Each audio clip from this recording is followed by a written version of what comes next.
how to be born again. Sabi ng Panginoong Hesukristo kay Nicodemus, ye must be born again. Ang pagkaintindi ni Nicodemus dito, na kailangan ba niyang pumasok muli sa sinapupunan ng kanyang ina para maipanganak muli? Ang sagot doon ng Panginoong Hesukristo, sinagot niya sa John chapter 3 verse 16 na for whosoever believeth in him shall not perish but have everlasting life.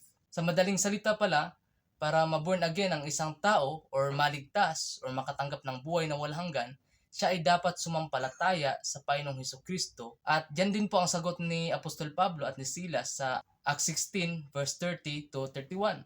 Ang tanong kasi ng jail guard doon, Sirs, what must I do to be saved? Ang sagot ni Paul at Silas, believe on the Lord Jesus Christ and thou shalt be saved. Napakasimple lang po ang sagot ni Apostol Pablo at ni Silas na ang tao ay dapat sumampalataya sa Panginoong Hesukristo